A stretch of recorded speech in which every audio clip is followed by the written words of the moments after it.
ሰላም ሰላም ውድ የቻናሌ ተከታዮች እንኳን ወደ ቻናሌ በሰላም መጣችሁ። ለዛሬ የምናየው ስለ ነነዌ ይሆናል። በመጀመሪያ እንኳን ለ2018 የጾመ ነነዌ በሰላም አደረሰን አደረሳችሁ። ከዚህ አያይዘን እንግዲህ ስለ ነነዌ እንዴት እንደተጀመረ እናያለን ማለት ነው። ከዚህ በመቀጠልም ስለ ዮናስ ነቢይ ጾመ ነነዌ ከተነሳ ዮናስ ነቢይ ሳይነሳ አይቀርምና በዚህም ስለ ነቢይ ዮናስ ታሪክን በዚህ አያይዘን እናያለን። እስከ ፍጻሜ አብራችሁን ቆዩ። ለቻናል አዲስ የሆናችሁ ላይክ፣ ሳብስክራይብ፣ ሼር በማድረግ ጀምሩት። መጀመሪያ ስለ ዮናስ ነቢይን ታሪክ ስናነሳ ከስሙ ዮናስ ማለት ነቢይ የዋህ ማለት ነው። ዮናስ ማለት ርግብ ማለት ነው። እንግዲህ የእስራኤል ሕዝቦችን የእግዚአብሔር ሕዝቦች እስራኤላውያን በጊዜው እያስተማረ ሕዝቡን ሲያጽናና የነበረ የእግዚአብሔር ነቢይ ነው ነቢይ ዮናስ ማለት ነው። እንግዲህ ታሪኩ ስናነበው አባቱ አማቴ ይባላል። አንድ ቀን ህዝቦችን እያጽናና ህዝቦችን እያስተማረ በነበረበት ጊዜ ነነዌ የምትባለው ከዮናስ ቦታ የሶስት ቀን መንገድ ተጉዘህ ነነዌ የምትባል ከተማ ነበረች። እንግዲህ ይህች ነነዌ የምትባለው ከተማን እግዚአብሔርን በማሳዘን በኃጢአት ወድቃ ነበረ። እቺ ከተማ ከ120 ሺህ ህዝቦች በላይ የሚኖሯት እንግዲህ በዘመኑ 120 ሺህ ሰው ማለት በጣም ብዙ ነው። የነቢዩ ዮናስ ከብዙ ዓመታት ከልደተ ክርስቶስ ከብዙ ዓመታት በፊት የነበረው ነው። 120 ሺህ ህዝቦች የሚኖሩባት እቺ ከተማ በጣም ከእግዚአብሔር ርቃ ነበረ። በጣም በኃጢአት በዝሙት በጭፈራ በጣም ረክሳ በጣም ቆሻ ነበረና እግዚአብሔር ደግሞ ይቺን ከተማ አያት። ይቺን ከተማ አይቶ ሊያጠፋት ግን አልወደደም። በዛ ያሉ ህዝቦች በኃጢአታቸው ምክንያት እግዚአብሔር ሊያጠፋቸው፣ እግዚአብሔር ሊቀጣቸው አልፈለገም። ምን ፈለገ? ምክንያት ፈለገ። ሊያድናት ምክንያት ፈለገና ዮናስን ጠራ። የእግዚአብሔር ድምፅ ወደ ዮናስ እንዲህ ሲል መጣ ማለት ነው። ዮናስ እና ወደ ነነዌ ሂድ፣ ንስሐ ካልገባችሁ በዚህ በ3 ቀን ነነዌ ትጠፋለች ብለህ ህዝቦችን መልስ፣ ወደ ንስሐ ጥራቸው እንዲመለሱ። ካልተመለሳችሁ እግዚአብሔር ቁጣ በላያችሁ ላይ ይወርዳል ብለህ ህዝቦችን ወደ ንስሐ መልስ፣ ህዝቦችን እንዳይጠፉ ንገራቸው፣ ከኃጢአታቸው እንዲመለሱ ንገራቸው ብሎ የእግዚአብሔር ድምፅ ወደ ዮናስ ነቢይ ወደ የዋህ ነቢይ ወደ ዮናስ መጣ ማለት ነው። እንግዲህ ይህንን ድምፅ በሰማ ጊዜ ሊሄድ አልፈለገም። ምክንያቱም ሂድ ነነዌ ትጠፋለች ብለህ በዚህ በ3 ቀን ካልተመለሳችሁ ነነዌ ትጠፋለች ብለህ ስበክ አስተምር ሲሉ ይህማ እንዴት ይሆናል አለ። አንተ መሐሪ ነህ፣ አንተ ይቅር ባይ ነህ፣ እንዴት ይሆናል? እኔ አንተ ብትምራቸው እንዲህ ብዬ በ3 ቀን ትጠፋለች ብዬ ባትጠፋስ አንተ መሐሪ አይደለህም? እኔ ውሸታም ልባል ነው ብሎ የእሱን ክብር አስጨንቆት ውሸታም እንዳይባል የእግዚአብሔር ምሕረት ከመጥፋት እንዳይሰውራቸውና የት አለች የጠፋች ተብሎ ዮናስ ውሸታም እንዳይባል አስጨንቀው እና አልሄድም አለ ማለት ነው። ወዴት ሄደ? ከእግዚአብሔር ፊት ኮበለለ። ከእግዚአብሔር ፊት ኮበለለ ማለት ነው። ወደ ተርሴስ የሚባለው ሄደ ማለት ነው። ተሻግሮ በባህር ማለት ነው ከፍሎ በዛ በባህር የሚሄዱ ሰዎች ነበሩ። ከነሱ ጋር ከእግዚአብሔር ፊት ከወሎ ሄደ። እንግዲህ ከእግዚአብሔር ፊት መሄድ ይቻላል።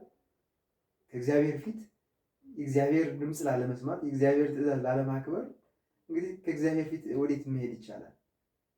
ነቢይ ዳዊት ምንድን ነው ያለው? ስለዚህ በመያያዝ ከፊትህ ወዴት ሄዳለሁ? ወደ ሰማይ ብሄድ አንተ እዚህ አለ፣ ወደ ባህር ወደ ጥልቁ ብሄድም ከዛ አንተ አለ፣ አንተ የሌለህበት የት አለና ይላልና እንግዲህ ዮናስ የእግዚአብሔር ድምፅ ወደማይሰማበት ሊኮበልን ነው። ከእግዚአብሔር ፈቃድ ሊኮበልን ሄደ። እንግዲህ ወደ ባህሩ ሲሄድ ወደ ባህሩን በመርከቧ በጀልባዋ ተሳፍሮ በባህሩ ላይ ሲሄዱ እንግዲህ እግዚአብሔር ኃይለኛ ነፋስ አመጣና መርከቢቱ ተናወጠች። ያቺ መርከብ ስትናወጥ በቃ እስክትገለበጥ ድረስ ደረሰች። በዚህ ሰዓት በመርከቧ ይቅርታ፣ በጀልባዋ የነበሩ ሰዎች በጣም ፈሩ። ማዕበሉ ይቀልላቸው እንደሆነ የነበራቸው ንብረት ሁሉ በሙሉ ወደ ባህር ጣሉ። የነበራቸው ሁሉ እቃ ወደ ባህር ጣሉ። እንግዲህ እንደዚህ እቃቸው ቢጥሉም እንግዲህ መርከቧ አሁንም ልትተርፍ አልቻለችም። ኃይለኛ ማዕበል እያናወጣት ነው። ምክንያቱ ሌላ ነውና ማለት ነው።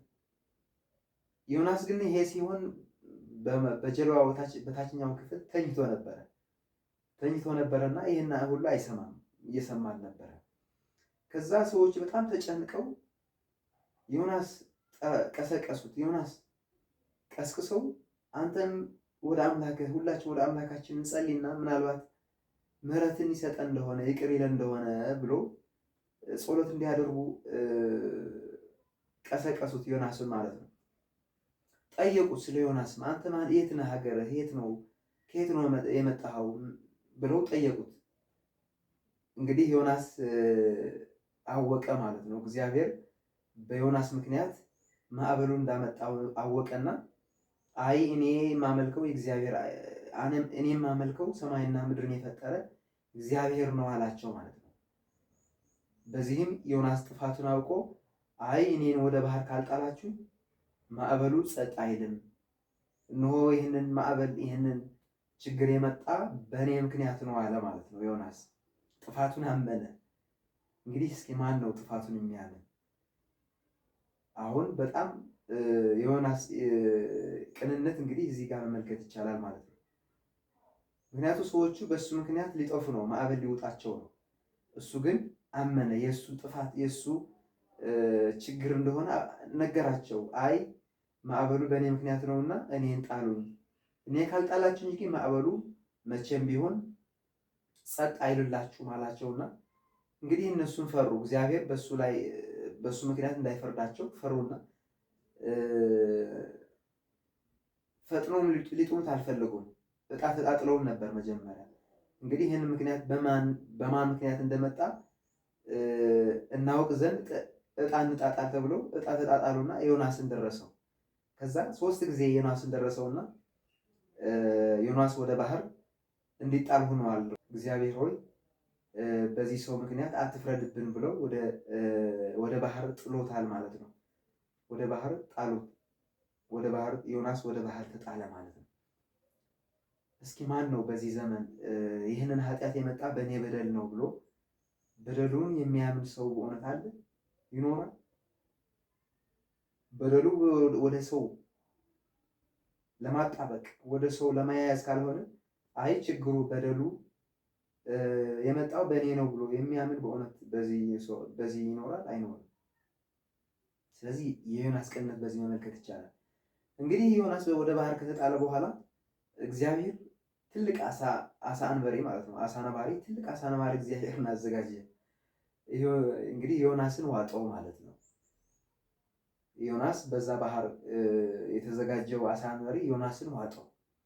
ነገር ግን እግዚአብሔር ያመነ አይጥለውምና ዮናስ በዛ በአንበሪ ሆድ ሆኖ እግዚአብሔር አምላኩን ያመሰግን ነበር። እግዚአብሔር አምላክን ይጸልይ ነበር። እግዚአብሔር አምላኩን ይለምን ነበር እና ከዛ እግዚአብሔር አምላክም አልተወውም። ዮናስ በአሳ ሆድ 3 ቀን 3 ሌሊት ቆየ ማለት ነው። እግዚአብሔር አምላክ ዮናስን አልተወውም። በአሳ ሆድ ላይ 3 ቀን 3 ሌሊት ቆየ ሳይሞት። እንግዲህ እዚህ ጋር ሰው ያለ ኦክሲጅን እንዴት ለደቂቃዎች እንኳን መኖር እንደማይችል ያው ሁላችን ያው እንደምናውቀው ነው። የእግዚአብሔር ድንቅ ጥበብ ግን የእግዚአብሔር ድንቅ ስራ ግን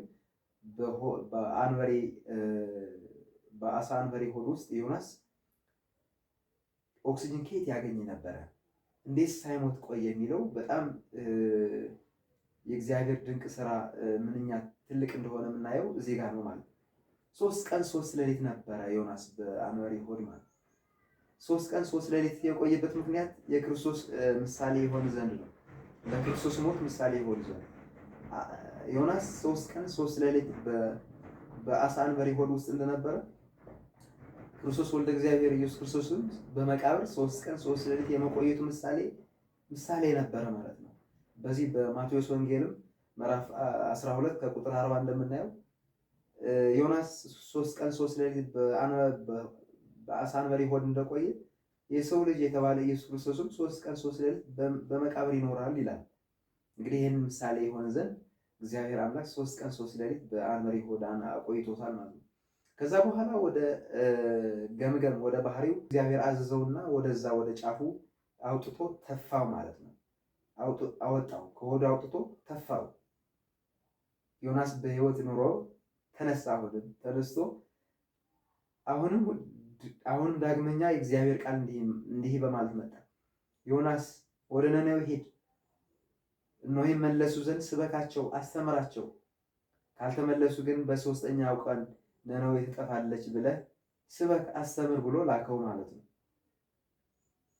ከዛ ዮናስ አውቋልና ቀጥ ብሎ ወደ ነነዌ መሄድ ጀመረ። ጉዞ 3 ቀን ይፈጃል። ዮናስ ቀጥ እያለ ወደ ጉዞውን ወደ ነነዌ አደረገ። ነነዌ እንደገባም እግዚአብሔር እንዳዘዘው ሰበከ።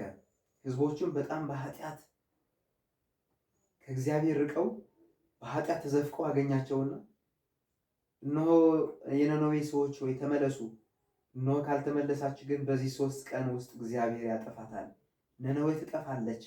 አሊያም ከኃጢአታችሁ ተነሱ፣ ንስሐ ግቡ፣ ተመለሱ፣ ኃጢአታችሁን ተዉ ብሎ አስተማረ። የነነዌ ሰዎች ከኃጢአታቸው ተመለሱ። ከኃጢአታቸው ተመለሱ ማለት ነው። ከኃጢአታቸው ተመልሰው እግዚአብሔር ይቅር እንዲላቸው ለመኑ፣ ተማጸኑ። የቀደመ ግብራቸው ተው። ይህንን የዮናስ አዋጅ ለሕዝቡ ብቻ የተሰማ አልነበረም። ወደ ቤተ መንግስት ወደ ንጉሱም ተሰማ። ወደ ንጉሱም ይሄንን ሲሰማ የክብር ንጉሱን አወለቀ። እንዲህ የሚል አዋጅም አወጀ።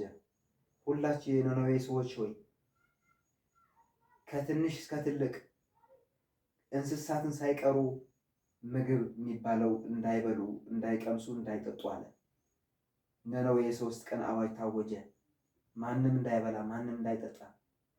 በዛ በ3 ቀን ውስጥ የሚደረገው ሁሉም ወደ እግዚአብሔር አምላክ እንዲጮህ፣ ሁሉም ወደ እግዚአብሔር አምላክ እንዲለምን ተደረገ። ከዛ ነነዌ ከኃጢአቷ ተመለሰች። አሁን ኃጢአት ሲበዛ፣ መከራ ሲመጣ እግዚአብሔር እንዲህ በሙሉ ልብ፣ እንዲህ በከፊል ሳይሆን በሙሉ ልብ ከትንሽ እስከ ትልቅ ብንጾም፣ እግዚአብሔር ብንለምነው እግዚአብሔር እንደሚሰማ እንግዲህ ከዚህ በላይ ማስረጃ ያለን፣ ከዚህ በላይ ማስረጃ ያለን። እንግዲህ እኛም እየወረደብን ያለው መከራ፣ ስቃይ ሁሉ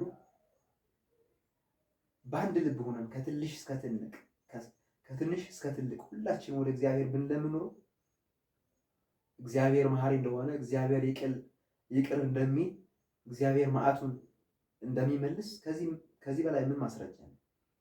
እኛ ግን የምንመለስ ሰዎች እየሆን አይደለም። አንዱን ይጾማል፣ አንዱን ይበላል።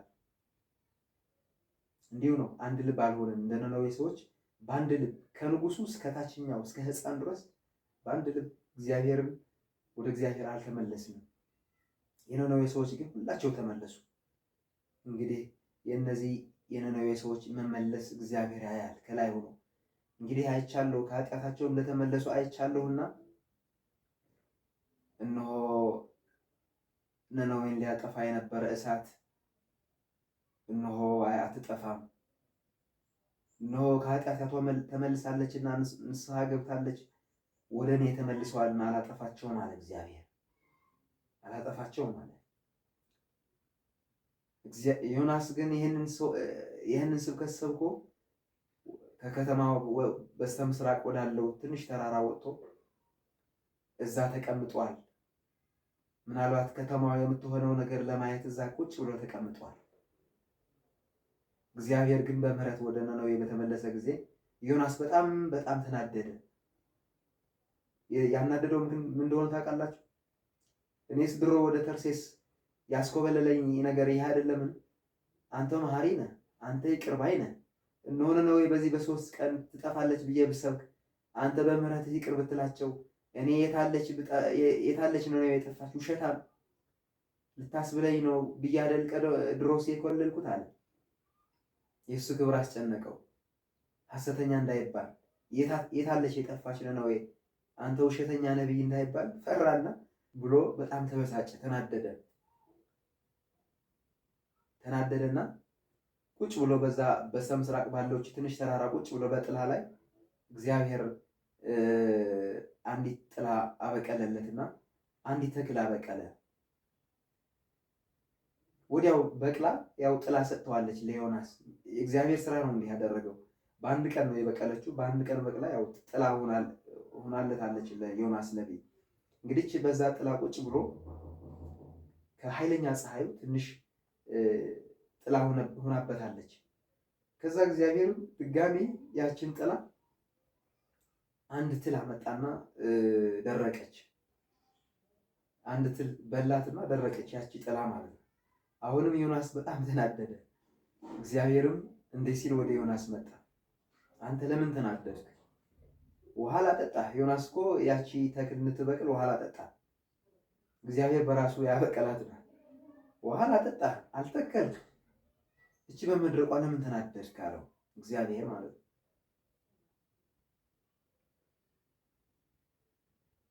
ከዛ እንዴት አለ እንዳንል እኔስ መሞት ይሻለኛል እስከ መሞት ተመኘ ማለት ነው።